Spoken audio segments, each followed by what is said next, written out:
Welcome to Friday in this second week of Lent. And this morning we are turned to Genesis chapter 37, the book of the beginnings. And we particularly are meeting here with our brother Joseph at the age of 17. But I want to turn you for a moment to a very famous verse at the end of the book of Genesis in chapter 50. So much then revolves around our brother Joseph, and he will die at the age of 110. At the end of his life, Joseph can say this in verse 20 of Genesis 50. As for you, you meant evil against me. The brothers did. They at one time thought of killing him. They certainly, of course, sold him into slavery, receiving 20 pieces. But God meant it for good, to bring it about that many people should be kept alive as they are today. So do not fear, I will provide for you and your little ones. Thus he reassured them and he comforted them. I hope here we see something of what Jesus would do in his fullness. He would come, he would be bound, he would be led on the Via Dolorosa, the path to the cross, literally, and into the resurrection. If somebody were to ask you, how does the kingdom of God come? Where is it established? Part of our answer would have to be in and through suffering. The sufferings of the cross will bring about our redemption.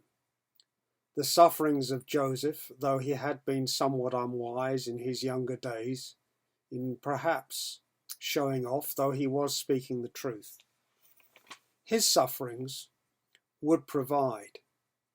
His sufferings ultimately would redeem.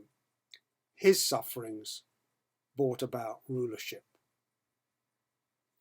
So in Lent, as we view the sufferings of Jesus, we ask God to teach us how to not only embrace, but how to prayerfully use the sufferings that we experience in fellowship with Christ.